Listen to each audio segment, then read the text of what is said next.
یہ کہانی حقیقت پر مبنی ہے اور جس خاتون کی حقیقی زندگی سے متعلق ہے میں انہی کی زبانی بیان کر رہی ہوں۔ کہانی میں اصلی ناموں کی جگہ فرضی نام استعمال کیے گئے ہیں۔ چلیے کہانی شروع کرتے ہیں۔ یہ داستان میری سہیلی کی زندگی سے متعلق ہے، زارا۔ میں اس کا اصل نام ظاہر نہیں کرنا چاہتی، اس لیے فرضی نام ہی استعمال کر رہی ہوں۔ وہ میری بہت اچھی دوست تھی۔ ہم شروع سے ہی پہلے ایک اسکول میں پڑھتی آئی تھیں اور آگے بھی ساتھ ہی رہیں۔ زارا کے والد ایک غریب آدمی تھے، اس لیے اس نے BA کے بعد پڑھائی کو خیر آباد کہہ دیا اور پھر ایک سلائی سینٹر میں داخلہ لے لیا۔ یوں اس نے خود کو سلائی کڑھائی کے کام میں مشغول کر لیا۔ میں نے BA کے بعد لا کالج میں ایڈمیشن لے لیا کیونکہ مجھے وکیل بننے کا بے حد شوق تھا۔ انسان شوق کے مطابق محنت کرے تو ضرور کامیابی حاصل کر لیتا ہے۔ میں بھی ایک اچھی وکیل بن گئی اور میری دوست سلائی کڑھائی میں ماہر ہو گئی۔ اس دوران زارا اپنے سلائی سینٹر کے پاس ہی جاب کرنے والے ایک لڑکے حماد میں دلچسپی لینے لگی۔ یوں دونوں میں پسندیدگی بھی بڑھنے لگی۔ اس نے مجھے بھی اس بارے میں بتایا اور کہنے لگی تم ایک بار میرے ساتھ جا کر اس سے ملو، تم میری بیسٹ فرینڈ ہو اس لیے میں تمہیں اس سے ملوانا چاہتی ہوں۔ مگر میں ان دنوں کافی مصروف تھی، اس لیے میں نے اس طرف زیادہ دھیان نہ دیا۔ ایک دو بار پھر وہ مجھ سے ملنے آئی اور کہنے لگی کہ کب تم میرے ساتھ حماد سے ملنے جاؤ گی؟ آخر تم بھی تو دیکھو کہ کیا وہ میرے لیے صحیح رہے گا۔ میں چاہتی ہوں تم اس کو جج کرو۔ یوں اس کے اصرار کرنے پر میں نے حامی بھر لی۔ وہ کہنے لگی تم اس سے ملو گی تو مجھے بہت اچھا لگے گا، وہ بہت اچھا لڑکا ہے۔ میں نے اسے تمہارے بارے میں بتا رکھا ہے کہ تم میری کتنی اچھی اور گہری دوست ہو۔ یوں میں نے اس سے کہا کہ اگلے اتوار چلیں گے۔ اگلے اتوار وہ 10 بجے میرے گھر آ گئی اور پھر ہم حماد سے ملنے گئیں۔ میں جانتی تھی کہ زارا کافی معصوم سی لڑکی ہے اور وہ کافی جذباتی قسم کی بھی تھی۔ جس کے ساتھ اسے لگاؤ ہوتا اسے بہت مخلص ہو جاتی تھی۔ میں نے بھی حماد سے ملنے کو ضروری گردانا، محض اس لیے کہ کہیں میری معصوم سی دوست کسی غلط شخص کے ہتھے نہ چڑھ جائے۔ جیسے کہ وکیلوں کے پاس ایسے کیسز بھی آتے رہتے ہیں جہاں آوارہ قسم کے لڑکے شرافت کا لبادہ اوڑھ کر لڑکیوں کو بے وقوف بناتے ہیں۔ ایسے کیسز سن سن کے میں تو جیسے ہر نوجوان کو مشکوک سمجھنے لگی تھی، لہٰذا چاہتی تھی کہ اگر حماد بھی ایسے ہی نوجوانوں میں سے ہوا تو میں زارا کو وقت سے پہلے روک کر بربادی سے بچا سکوں۔ جب ہم مقررہ جگہ پہنچے تو حماد نے بہت ادب سے ہمیں سلام کیا۔ وہ دکھنے میں بھی کافی خوبصورت تھا اور اس کی باتیں بھی کافی دلچسپ تھیں، مگر نہ جانے کیوں وہ مجھے اچھا نہ لگا۔ بظاہر اچھا دکھنے کے باوجود مجھے وہ کچھ معیوب سا لگا، شاید کہ یہ میرے پیشے کے باعث تھا کہ ہمیں ہر انسان ہی مجرم معلوم ہوتا تھا۔ جب ہم گھر آئے تو میں نے زارا سے پوچھا کیا تم اس سے پہلے بھی ملتی رہی ہو؟ وہ بولی وہ بہت اچھا لڑکا ہے، کیا تمہیں اچھا نہیں لگا؟ میں نے کہا وہ خوبصورت ضرور ہے مگر لڑکا نہیں، مرد ہے، اور دیکھو تم میری دوست ہو اس لیے صحیح بتاؤں گی کہ حماد مجھے بالکل اچھا نہیں لگا۔ مجھے نہ جانے کیوں اس میں کچھ عجیب سا لگا ہے، بس مجھے تمہیں ایکسپلین کرنا نہیں آ رہا، لیکن سچ کہوں تو مجھے وہ اچھا نہیں لگا۔ میری بات سن کر وہ کچھ خاموش سی ہو گئی، جیسے اسے میری اس بات کی توقع نہیں تھی۔ شاید اسے میری بات بری بھی لگی۔ وہ کہنے لگی شاید تمہیں غلط فہمی ہوئی ہے، وہ ہرگز ایسا نہیں ہے، وہ صرف مجھے ہی اپنا حاصل زندگی سمجھتا ہے۔ اس کے بعد وہ جیسے بہت بجھ سی گئی تھی، میری باتوں کا بھی صحیح سے جواب نہ دے پا رہی تھی اور یوں مجھ سے جیسے خفا ہو کر اپنے گھر چلی گئی۔ مگر میرے دل میں نہ جانے کیوں ایک ڈر سا بیٹھ گیا کہ میری دوست جلد بازی میں کوئی غلط فیصلہ نہ کر لے۔ ایک دن وہ ہمارے گھر آئی، اس وقت میں رسالہ پڑھ رہی تھی۔ وہ میرے پاس آ کر بیٹھ گئی اور کہنے لگی تم سے ایک بہت ضروری بات کرنی ہے۔ میں نے اسے کہا جی ضرور کہو۔ میں نے رسالہ ایک طرف رکھ دیا۔ وہ کہنے لگی میری خالہ لاہور سے آئی ہیں اور امی ان کے بیٹے سے میرے رشتے کی بات طے کرنا چاہتی ہیں۔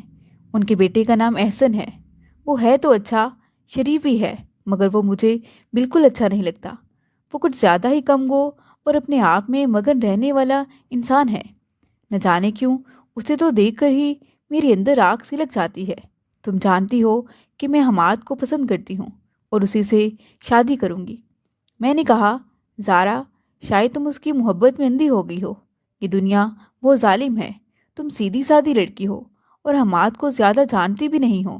تمہارے گھر والے جو فیصلہ کریں، اگر احسن تمہیں پسند نہیں تو بے شک تم اس سے شادی نہ کرو، لیکن حماد کے بارے بھی خوب اچھی طرح سوچ لینا، کیونکہ میں تو تمہیں اس کے بارے اپنا نظریہ بتا ہی چکی ہوں. جہاں تمہارے والدین کہیں اس فیصلے کو مان لو، اسی میں تمہاری بھلائی ہے. حماد کی باتوں میں مت آؤ، مجھے ایسا لگتا ہے وہ ضرور تمہیں دھوکہ دے گا. زارا کو شاید میری بات پر غصہ آ گیا. وہ مجھ سے پوچھنے لگی، ایسا کیا دیکھ لیا ہے تم نے اس میں؟ میں نے کہا، ایسا تو کچھ بھی نہیں دیکھا، مگر… وہ میری بات کاٹ کر کہنے لگی، تم میری اچھی دوست ہو، تم جو کہو، مگر میں اسے برا نہیں سمجھتی. وہ ایک بار پھر سے مجھ سے ناراض ہو کر اپنے گھر چلی گئی. کچھ دنوں بعد مجھے معلوم ہوا کہ زارا کی شادی ہو رہی ہے، اور وہ بھی احسن کے ساتھ. میں سوچنے لگی شاید میری دوست نے اپنے گھر والوں کی بات مان لی ہے اور اس رشتے کو قبول کر لیا ہے. ابھی میں یہ بات سوچ ہی رہی تھی کہ دروازے پر دستک ہوئی. دروازہ کھولا تو میں نے سامنے زارا کو پایا. وہ کافی پریشان لگ رہی تھی. میں نے پریشانی سے کہا، اندر آؤ، کیا ہوا ہے تمہیں؟ زارا، سب خیریت تو ہے؟ وہ کہنے لگی، میں نے ایک فیصلہ کیا ہے اور تم میری سب سے اچھی دوست ہو، اس لیے تمہیں میرا ساتھ دینا ہوگا. میں نے کہا کہ اچھا، کچھ بتاؤ تو آخر تم نے کیا فیصلہ کیا ہے؟ وہ بولی، میں حماد سے شادی کرنے جا رہی ہوں اور تمہیں میری اس سے شادی کرنے میں میری مدد کرنی ہوگی. وہ بھی مجھے کسی اور کا ہوتے ہوئے نہیں دیکھ سکتا، اور نہ میں اس کے علاوہ کسی اور کی ہونا چاہتی ہوں، اس لیے ہم بھاگ کر شادی کر رہے ہیں. میں نے اس سے کہا، دیکھو زارا، تم اپنے والدین کو راضی کر لو، اس طرح بھاگ کر شادی مت کرو. وہ کہنے لگی، میرے والدین کبھی راضی نہ ہوں گے، لیکن حماد، وہ اپنے والدین کو منا لے گا. کیا تم ہمارا ساتھ دو گی؟ یہ سن کر مجھے کچھ سمجھ نہ آ رہی تھی کہ کیا کروں، اور پھر اسے سمجھانے کو کہا، تم پاگل تو نہیں ہو گئی ہو زارا؟ یہ کیا کر رہی ہو؟ تمہارے بوڑھے والدین اس صدمے کو کیسے برداشت کریں گے؟ کیا تمہیں ان کی بدنامی کی بھی کوئی پرواہ نہیں ہے؟ میں تمہارا ساتھ نہیں دوں گی. میں نے ایک اچھی دوست ہونے کے ناطے تمہیں اچھا ہی مشورہ دیا ہے، لیکن شاید تم کچھ سمجھنا ہی نہیں چاہتی. تو ٹھیک ہے، تمہاری مرضی ہے، میں تمہارا کوئی ساتھ نہیں دوں گی. دیکھو زارا، میں تو تمہیں جتنا سمجھا سکتی تھی سمجھا چکی. وہ کہنے لگی، میں اب نہیں سمجھ سکتی، میں اسے نہیں چھوڑ سکتی، ہم بہت آگے جا چکے ہیں. جب اس نے یہ کہا تو میرے منہ سے بے اختیار نکلا، زارا، تم ایسا کیسے کر سکتی ہو؟ میں تو سوچ بھی نہ سکتی تھی. ٹھیک، پھر جو تمہارا دل کہے کرو. وہ میرے انکار پر مجھ سے خفا ہوتے ہوئے کہنے لگی، ظاہر ہے اب وہی کروں گی جو میرا دل کہے گا. خدا حافظ. اس کے جانے کے بعد مجھے افسوس ہوا کہ میں نے کچھ زیادہ ہی سخت لہجہ اختیار کر لیا. وہ میری دوست تھی، ایسا مجھے نہیں کہنا چاہیے تھا. یقیناً ناراض ہو گئی ہوگی، میرے رویے میں کیوں تلخی آ گئی. یہ سوچتے سوچتے شام ہو گئی کہ اس کی امی ہمارے گھر آئیں اور میری امی سے پوچھنے لگی کہ امبر کہاں ہے. امی نے جواب دیا، وہ اپنے کمرے میں ہے. خیر تو ہے بہن، کیا ہوا ہے؟ خالہ جی کافی پریشان تھیں اور گھبرائے ہوئے لہجے میں بول رہی تھیں، وہ زارا صبح سے گھر سے گئی ہوئی ہے اور اب شام ہونے کو آ گئی ہے، ابھی تک گھر نہیں آئی. سوچا کہ جا کر امبر سے پوچھوں، شاید دونوں ساتھ گئی ہوں یا کچھ اسے معلوم ہو. کمرے سے یہ سب سن کر میں باہر آ گئی. میرے دل نے خطرے کی گھنٹی بجا دی کہ زارا جو سوچ رہی تھی وہ کر گزری ہے. ابھی تک مجھے یہی بے یقینی تھی کہ زارا ویسا نہیں کرے گی، مگر اب جیسے یقین ہو چلا تھا. اس کی امی مجھ سے پوچھنے لگیں. سوچا شاید مجھے ان کو بتا دینا چاہیے. تبھی میں نے کہا، آنٹی، وہ زارا… کیا ہوا زارا کو؟ کچھ تو بولو. وہ بے صبری سے مجھ سے پوچھنے لگیں. میرے حلق سے اب آواز نہ نکل رہی تھی. بالآخر ہمت کر کے بتایا کہ شاید وہ حماد کے ساتھ چلی گئی ہے، کیونکہ وہ مجھے کہہ رہی تھی کہ میں احسن سے شادی نہیں کروں گی اور حماد کو نہیں چھوڑ سکتی، جبکہ میرے گھر والے اس سے میری شادی کرنے پر راضی نہیں اور احسن سے زبردستی شادی کر رہے ہیں. لگتا ہے وہ ضرور اس شخص کے ساتھ بھاگ گئی ہے. یہ سن کر جیسے اس کی ماں پر بجلی گر گئی ہو. ان پر ایک سکتے کا سا عالم تھا. وہ بے سدھ ہو کر پاس پڑی کرسی پر بیٹھ گئیں. امی اور میں نے ان کو سہارا دیا، پانی پلایا اور میری والدہ نے ان کو تسلی دینے کی کوشش کی. مگر ان کی آنکھوں سے مسلسل آنسو بہہ رہے تھے۔ ہم ان کو ان کے گھر چھوڑ کر آئے۔ جب اس کے والد کو پتہ چلا وہ اس صدمے کو سہ نہ سکے اور رات کو اسے ڈھونڈتے ڈھونڈتے اچانک گلی کے کونے میں گر گئے۔ ان کا ہارٹ فیل ہو گیا تھا۔ وہ خالق حقیقی سے جا ملے، کیونکہ زارا کی شادی کی اطلاع بھی سب کو دی جا چکی تھی۔ وہ غریب لوگ تھے، اس کے کارڈ بانٹنے کی بجائے یوں ہی سب کو شادی کی تاریخ کی اطلاع دی گئی تھی۔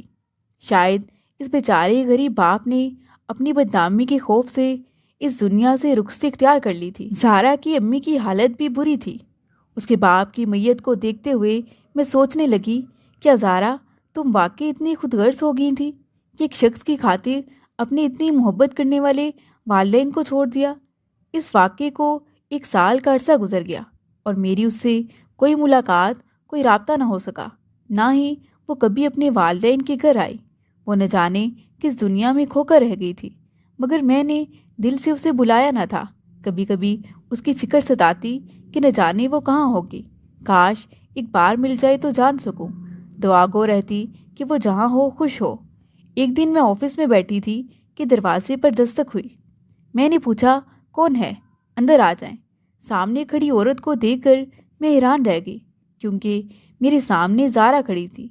میں حیرت سے اسے تک رہی تھی، تبھی وہ میرے سامنے بیٹھتے ہوئے بولی، امبر کیسی ہو؟ کیا مجھ سے بات نہیں کرو گی؟ کس ناطے سے دوست کہہ رہی ہو؟ میں نے بظاہر خفا ہو کر اس سے کہا، جبکہ میں دل سے اسے دیکھ کر بہت خوش تھی۔ میں نے اسی وقت پین سے چائے لانے کو کہا اور زارا سے مخاطب ہوتے ہوئے کہا، اور بتاؤ اتنے عرصے تم کہاں رہیں؟ خبر بھی ہے تم کو تمہارے گھر والوں پر کیا بیتی؟ وہ کہنے لگی، مجھے معاف کر دو پلیز، مجھ سے بڑی غلطی ہو گئی۔ میں نے پوچھا، اور بتاؤ کیسی گزر رہی ہے زندگی؟ حماد کیسا ہے؟ وہ دکھی لہجے میں کہنے لگی، بس مت پوچھو، حماد نے میرے ساتھ بے وفائی کی، اس نے مجھے برباد کر دیا۔ تم ٹھیک کہتی تھی کہ وہ تمہیں اچھا نہیں لگا، مگر میں نے تمہاری کوئی بات نہ مانی اور اس کے وعدوں پر اندھی ہو کر اپنا سب کچھ چھوڑ کر اس کے ساتھ چلی گئی۔ میں نے حیرت سے کہا، مجھے یہ سن کر بہت افسوس ہوا۔ مجھے بتاؤ تمہارے ساتھ کیا ہوا ہے اور یہ تم نے کیا حالت بنا رکھی ہے؟ وہ کہنے لگی، بس کیا کروں، غلطی انسان سے ہو جاتی ہے، مجھ سے بھی ہوئی، تمہارے سمجھانے سے بھی میں نہ سمجھی، والدین کو بھی دھوکہ دیا، تبھی میرے ساتھ ایسا ہوا ہے۔ لیکن میرے گھر والوں نے بھی احتجاج کے باوجود میری نہ مانی، جس کا نتیجہ ان کو بھی بھگتنا پڑا۔ اگر میرا انتخاب غلط تھا، اس کی چھان بین کرتے اور مجھے قائل کرتے تو شاید میں مان جاتی۔ میں نہیں جانتی تھی، مگر وہ تو جان سکتے تھے۔ مگر انہوں نے حماد سے ملنا تک گوارا نہ کیا، اس کے بارے میں جاننے کی زحمت تک نہ کی۔ میں نے کہا، زارا تم ابھی تک اپنی غلطی کی تلافی ڈھونڈ رہی ہو؟ میں نے تم کو آگاہ کر دیا تھا، روکا بھی تھا۔ مجھے حماد سے مل کر اندازہ ہو گیا تھا کہ یہ کس کماش کا انسان ہے، پھر بھی تم شکوہ کرو تو بھیجا ہے۔ وہ سخت پریشان تھی، میری بات سن کر مزید پشیمان ہو گئی۔ تب میں نے کہا، اچھا چھوڑو، یہ بتاؤ تو صحیح کہ ہوا کیا ہے؟ تم بہت خستہ حال لگ رہی ہو۔ وہ گویا ہوئی، جب میرے احتجاج پر کسی طور میرے گھر والے نہ مانے تو میں نے حماد کو آگاہ کیا کہ میری احسن سے شادی ہو رہی ہے اور اب یہ شادی ٹل نہیں سکتی۔ تم بتاؤ کیا کریں؟ وہ بولا، فکر کرنے کی بجائے عمل کرو، اور یہ بہت آسان ہے۔ گھر والوں کو چھوڑو، وہ بات ماننے والے لوگ نہیں ہیں۔ میں تمہارے بغیر نہیں رہ سکتا، بس تم اب میرے ساتھ آ جاؤ۔ کل صبح ہم یہ شہر چھوڑ دیں گے، پھر ہمیں کوئی ڈھونڈ نہیں سکے گا، ہم کورٹ میں نکاح کر لیں گے۔ کچھ عرصے بعد تم اپنے والدین کو منا لینا، وہ تمہاری خاطر ضرور مان جائیں گے، اور میں بھی اپنے والدین کو منا لوں گا۔ لیکن اگر یہ وقت ہاتھ سے نکل گیا تو پھر لوٹ کر نہ آئے گا۔ میں صبح امی سے یہ کہہ کر نکلی تھی کہ امبر کے ساتھ بازار جا رہی ہوں۔ گھر سے نکلتے وقت امی کی نظریں بچا کر کچھ جوڑے اور زیور جو امی نے میری شادی کے لیے بنا رکھا تھا سب اٹھا لیا۔ ریلوے اسٹیشن پر پہنچی تو حماد وہاں پہلے سے میرے انتظار میں کھڑا تھا۔ مجھے دیکھ کر اس کے چہرے پر خوشی کی لہر دوڑ گئی۔ اس نے ہم دونوں کا ٹکٹ لیا اور ہم ٹرین میں سوار ہو گئے۔ وہ مجھے لاہور لے گیا اور ہم ایک ہوٹل میں رہنے لگے۔ کچھ دن وہاں رہنے کے بعد اس نے کہا کہ یہاں میرے دوست کا گھر ہے، وہاں چلتے ہیں۔ انجام سے بے خبر میں ہاں ملاتی گئی۔ ہم جتنے دن اکٹھے رہے میں اصرار کرتی رہی کہ جلد مجھ سے نکاح کر لو، ہم کب تک اس طرح رہیں گے۔ وہ یہی کہتا تھا کہ ابھی گھر سے نکلنا ٹھیک نہیں ہے ورنہ در لیے جائیں گے۔ دراصل اس نے مجھ کو اپنی وفا کا اس قدر یقین دلایا تھا کہ میں اس کی ہر بات آنکھیں بند کیے مان جاتی تھی۔ ایک روز حماد باہر گیا ہوا تھا کہ اس کا دوست آ گیا جس کے مکان میں ہم لوگ قیام پذیر تھے۔ یوں اسے مجھ سے بات کرنے کا موقع مل گیا۔ وہ مجھ سے کہنے لگا کہ زارا، شاید تمہیں علم نہیں ہے کہ حماد تو پہلے سے ہی شادی شدہ ہے اور اس کے 2 بچے بھی ہیں جن سے وہ بہت محبت کرتا ہے، لہٰذا اس کا تمہارے ساتھ نکاح کرنے کا کوئی ارادہ نہیں ہے۔ میرا دوست ہے، میں اسے اچھے سے جانتا ہوں، اس لیے تم سے ہمدردی کے ناطے یہی کہوں گا کہ تم مجھ سے وفا کی امید مت رکھنا۔ یہ سن کر جیسے مجھ پر قیامت ٹوٹ پڑی۔ میں رونے لگی کہ اسی وقت حماد آ گیا۔ مجھے روتے دیکھ کر اسے شک ہو گیا۔ پھر کہنے لگا، شاید تمہیں حقیقت کا علم ہو چکا ہے۔ قاسم نے یہی کہا ہوگا کہ میں تمہارے ساتھ کچھ وقت گزارنا چاہتا تھا، تبھی تمہیں گھر سے بھاگ آنے پر مجبور کیا ہے نا، اور تم میرے جھانسے میں آ کر سب کچھ چھوڑ کر چلی آئیں۔ اسی رات وہ میرے پاس آیا، شاید وہ خود بھی اب مجھ سے جان چھڑانا چاہتا تھا۔ تبھی کہنے لگا، زارا، قاسم مجھے کب سے کہہ رہا تھا کہ مجھے تمہیں حقیقت بتا دینی چاہیے، شاید تم اسے پسند آ گئی ہو، لہٰذا میں نے یہ فیصلہ کیا ہے کہ تمہیں اسی کو بخش دوں۔ یہ سن کر میرے پیروں تلے سے زمین نکل گئی۔ سوچا بھی نہ تھا کہ اتنا خبیث انسان ہو سکتا ہے۔ امبر، تمہیں اندازہ نہیں کر سکتی مجھے کتنا دکھ ہوا۔ اس نے میری زندگی کے ساتھ اتنا بڑا مذاق کیا کہ میں اسے قیامت تک معاف نہیں کروں گی۔ امبر، تم ٹھیک کہتی تھی کہ میں بہت سادی سی لڑکی ہوں۔ بلا شبہ اس نے مجھے اپنی باتوں سے پاگل بنایا۔ کچھ دن بسر کیے اور پھر مجھ سے چھٹکارا حاصل کرنے کا سوچ لیا۔ اس ظالم انسان نے میری زندگی برباد کر ڈالی۔ میں اس سے بے پناہ محبت کرتی تھی۔ 1 ہفتہ وہ مزید میرے ساتھ رہا مگر شادی نہ کی۔ ایک روز وہ ذرا سی بات پر غصہ کرتے ہوئے نکل گیا اور پھر واپس نہ آیا۔ میں رو رو کر اس کا انتظار کرتی رہی۔ قاسم صبح شام مجھے کھانا دیتا اور سمجھاتا تھا کہ رونے سے کچھ نہیں ہوگا کیونکہ حماد اب نہیں آئے گا، وہ تم سے چھٹکارا پا گیا ہے اور وہ اب دبئی چلا گیا ہے، وہ تمہیں مجھے سونپ گیا ہے۔ اس نے دبئی سے مجھے فون کیا ہے کہ اس سے کہو کہ وہ اپنے گھر چلی جائے۔ والدین جیسے بھی ہوں اولاد کو معاف کر دیتے ہیں۔ میں تو اسی لمحے مر گئی تھی جب حماد مجھے چھوڑ کر چلا گیا تھا۔ جو میں نے سوچا نہ تھا وہ میرے ساتھ ہو گیا۔ 2 وقت کی روٹی اور پناہ کی خاطر اب میں اس کے دوست کے ساتھ بغیر نکاح کے رہنے پر مجبور تھی۔ میری روح جسم میں نہ تھی، میں ایک زندہ لاش کی طرح تھی۔ شکوہ کس سے کرتی؟ اپنی بربادی کی میں خود ذمہ دار تھی۔ حماد کے بارے میں قاسم نے مجھے بتایا کہ وہ ایسے ہی لڑکیوں کو بہلا کر ان کو گھر سے بے گھر کرتا ہے اور پھر جب دل بڑھ جاتا ہے تو چھوڑ کر چلا جاتا ہے۔ میں اس کا چوتھا شکار تھی۔ قاسم بھی کئی دن تک مجھے اپنے بستر کی زینت بنا کر مجھ سے دل بہلاتا رہا۔ میں اب بے بس ہو چکی تھی۔ اب جب قاسم میرے قریب آنے لگتا میں زاروں کی طرح رونے اور چیخنے لگتی، جس وجہ سے وہ بھی کچھ پریشان ہو جاتا۔ ایک دن اس کو مجھ پر رحم آ گیا، مجھ سے معافی مانگنے لگا اور کہنے لگا کہ آئندہ میں تمہارے ساتھ کچھ غلط نہیں کروں گا، اور اگر تم کہتی ہو کہ میں تمہارے ساتھ نکاح کر لوں تو وہ بھی کر لیتا ہوں کیونکہ تم مجھے اچھی لگنے لگی ہو۔ بے شک حماد میرا دوست ہے مگر میں اتنا برا انسان نہیں ہوں۔ اگر میں نے تمہارا ساتھ چھوڑا تو مجھے یقین ہے کہ تم کسی اور برے آدمی کے ہاتھ لگ جاؤ گی اور ہو سکتا ہے کہ اور زیادہ برباد ہو جاؤ۔ مجھے اندازہ ہے کہ تمہارے ساتھ کتنا برا ہوا ہے مگر تم خود بھی اس کی ذمہ دار ہو۔ تم نے گھر سے بھاگ کر بہت بڑی غلطی کی کہ تمہیں اپنے والدین کے بارے میں تو سوچنا چاہیے تھا۔ اس کی باتوں سے مجھے لگا تھا کہ وہ واقعی مجھے بربادی سے بچانا چاہتا ہے۔ میں اپنی غلطی کی بہت بڑی سزا جھیل چکی تھی، واپس لوٹ کر جا نہیں سکتی تھی، اور جاتی بھی تو کس منہ سے۔ بس میں نے قاسم، جو کہ ایک شادی شدہ مرد تھا، کو دل سے قبول کر لیا اور ایک دن اس کے ساتھ کورٹ جا کر نکاح کر لیا۔ مجھے معلوم نہیں تھا کہ یہ مکان اس کا اپنا نہیں تھا بلکہ اس کی بیوی کے نام پر تھا، جو مدت سے خالی پڑا تھا کیونکہ اس کے بیوی بچے ایک دوسرے مکان میں رہتے تھے۔ ایک روز جانے کیسے اس کی بیوی کا بھائی آ گیا اور مجھے اس گھر میں دیکھ لیا۔ پوچھا کہ تم کون ہو اور یہاں کیسے رہ رہی ہو؟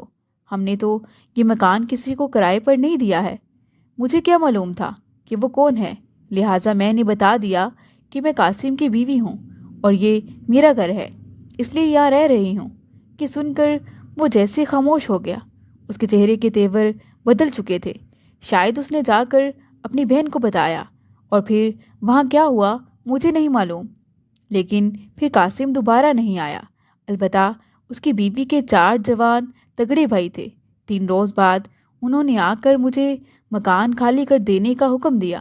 میرے پاس اس گھر کے علاوہ کوئی ٹھکانہ نہ تھا، مگر وہ تو جیسے میرا سر پھاڑنے پر آمادہ تھے۔ اب تو ایسی سچویشن تھی کہ جیتی تھی نہ مرتی تھی۔ میں نے التجا کی کہ آپ مجھے کچھ دن اس گھر میں رہنے دیں، پلیز مجھے یہاں سے مت نکالیں۔ مگر وہ بہت غصے میں تھے کہ انہوں نے مجھے کھڑے کھڑے نکال دیا اور مکان کو باہر سے تالا لگا دیا۔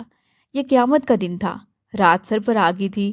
میں کہاں جاتی، کچھ سمجھ نہ آ رہی تھی۔ قاسم کا کچھ پتہ نہ تھا، پھر اس کو کہاں ڈھونڈتی؟ اس کا فون بھی بند تھا۔ یہ مکان آبادی سے کچھ دور تھا، لیکن جو قریب ایک مکان تھا، میں نے اس کا دروازہ کھٹکھٹایا۔ ایک عورت نے دروازہ کھولا۔ یہ 1.5 عمر کی عورت تھی۔ میری حالت زار دیکھ کر وہ کچھ حیران ہوئی۔ پوچھا کیا بات ہے، کون ہو اور کیا چاہیے؟ کچھ سمجھ نہ آ رہی تھی کہ کیا کہوں، بالآخر میں نے سامنے مکان کی طرف اشارہ کیا کہ اس مکان میں رہتی ہوں اور قاسم کی بیوی ذرا دیر کو سامنے دکان تک گئی تھی۔ انہوں نے ناراض ہو کر تالا لگا دیا کہ میں نے بغیر ان کی اجازت کے قدم باہر کیوں نکالا۔ وہ یقیناً تھوڑی دیر بعد لوٹ آئیں گے۔ جو ہی ان کا غصہ ٹھنڈا ہو گیا، میں اپنے گھر چلی جاؤں گی۔ وہ عورت جس کا نام سکینہ تھا، وہ قاسم کے نام سے بھی واقف تھی۔ بہرحال تھوڑی دیر سوچنے کے بعد اس نے مجھے گھر کے اندر آنے دیا، ایک کمرے میں بٹھایا، پانی پلایا اور تسلی دی کہ فکر مت کرو، میرا شوہر کام سے دوسرے شہر گیا ہے، وہ آ جائے تو ہم تمہارے شوہر قاسم کو سمجھا لیں گے کہ وہ ایسا نہ کرے۔ رات ہو گئی مگر قاسم نہ آیا۔ وہ عورت مجھ سے کہنے لگی قاسم تو نہیں آیا ہے۔ جب رات کے 12 بج گئے تو وہ عورت کہنے لگی سو جاؤ، شاید وہ صبح تک آ جائے۔ لیکن اب وہ عورت میرے بارے کچھ مشکوک ہو چلی تھی، کیونکہ کوئی شخص کتنا ہی ناراض کیوں نہ ہو، وہ یوں بیوی کو نکال کر گھر کو تالا نہیں لگاتا۔ اس اگلی دوپہر اس نے مجھ سے اصرار شروع کر دیا کہ اب مجھے اصل بات بتاؤ۔ صبح تک میں نے کچھ نہیں بتایا تھا، اس امید پر کہ شاید قاسم لوٹ آئے۔ رات کو اس کا شوہر آ گیا، تب مجھے تمام احوال بتانا پڑا۔ میں چاہتی تھی کہ پڑوسی اسے سمجھائیں۔ اس آدمی نے کہا بی بی مجھے نہیں معلوم قاسم کہاں رہتا ہے، اب میں سوائے اس کے اور کوئی مدد نہیں کر سکتا کہ تم جہاں کہو وہاں چھوڑ آؤں، چاہو تو کچھ دن رہ کر قاسم کا انتظار کر سکتی ہو۔ یہ سن کر میں نے شکریہ ادا کیا اور کہا کہ میں کچھ دن یہاں رہ کر قاسم کا انتظار کرنا چاہتی ہوں۔ اس رحم دل شخص نے بیوی کو سختی سے ہدایت کی کہ اگر قاسم کی پہلی بیوی کے بھائی یا رشتہ دار آئیں تو اس خاتون کے بارے میں ان کو قطعی علم نہ ہو کہ یہ ہمارے گھر پر ہے، ورنہ ہم لوگ بھی پھنس جائیں گے۔ میں نے اس عورت کو مصیبت زدہ جان کر پناہ دی ہے، چند دن کے لیے ترس کھایا ہے، بس ہماری اخلاقی ذمہ داری یہاں تک ہی ہے۔ 10 دن گزر گئے، قاسم نہ لوٹا۔ تب وہ عورت بولی کہ میرے شوہر نے کہا ہے کہ اب تم اپنے والدین کے پاس چلے جاؤ، کیونکہ اس سے اچھا گھر ایک بیٹی کے لیے کوئی اور نہیں ہوتا۔ وہ تمہیں ٹکٹ دلوا دیں گے اور کچھ رقم بھی ہم دے دیں گے۔ کہ انہوں نے مجھے ٹرین میں سوار کرا دیا، سوائے اس کے میرے پاس اور کیا چارہ رہا تھا کہ میں تمہارے پاس آ جاتی۔ جب انہوں نے مجھے ریل پر سوار کرا دیا تو میں گھر جانے کی بجائے سیدھے یہاں آ گئی۔ امبر پلیز تم میری مدد کرو، مجھے سہارا دو، تم مجھ بھٹکی ہوئی کو اپنے پاس رکھ لو۔ بے شک میں بری ہوں، مگر اس حالت میں مجھے تمہاری مدد کی بے حد ضرورت ہے۔ میں نے سوچا کہ ایک بار اس کے گھر والوں نے اسے کھو دیا تھا، دوسری مرتبہ اگر میں نے سہارا نہ دیا تو ہو سکتا ہے کہ کسی غلط جگہ اور غلط لوگوں میں پھنس جائے۔ میں نے اپنی کرسی پر سے اٹھ کر اسے گلے لگایا اور تسلی دی کہ میں تمہارا ساتھ ضرور دوں گی، تم دوست ہو میری۔ تمہاری امی حیات ہیں، مگر تمہارے ابو کا اسی وقت انتقال ہو گیا تھا جب انہوں نے تمہارے بھاگنے کی خبر سنی تھی، کیونکہ وہ یہ صدمہ برداشت نہیں کر پائے تھے۔ وہ یہ سن کر جیسے نیم جان ہو گئی۔ جب کچھ ہوش آیا تو زاروں کی تار رونے اور چینکنے لگی، گویا اس کو کوئی خبر نہ تھی کہ اس کے ابو وفات پا چکے ہیں۔ میں نے اسے چپ کرایا، بڑی مشکل سے کچھ کھلایا پلایا اور اپنے ساتھ گھر لے آئے۔ ایک روز میری امی اس کو ساتھ لے کر اس کی امی کے پاس گئیں اور انہیں سمجھانے لگیں۔ وہ اپنی ماں کے قدموں میں گر گئی، رونے اور معافی مانگنے لگی۔ پہلے تو ماں نے خوب روتے دھوتے لان تان کی، مگر پھر ماں بیٹی خوب جی بھر کر روئیں۔ ماں چاہے کتنی ہی سنگ دل کیوں نہ ہو، مگر اپنی اولاد کے لیے اس کا دل موم ہوتا ہے۔ یوں زارا کو ماں کے کہنے پر بادل خواستہ اس کے چھوٹے بھائی نے قبول کر لیا۔ وہاں جا کر بھی کچھ دن وہ افسردہ رہی، مگر میں وقتاً فوقتاً اس سے ملتی رہتی تھی، اس کو ڈھارس دیتی تھی۔ وہ اکثر میرے پاس آفس بھی آ جاتی اور مجھے کام کرتا ہوا دیکھ کر اس کے دل میں بھی شوق پیدا ہوا کہ وہ دوبارہ پڑھائی کرے۔ اس نے ہمت کی، پھر ایم اے میں داخلہ لے لیا۔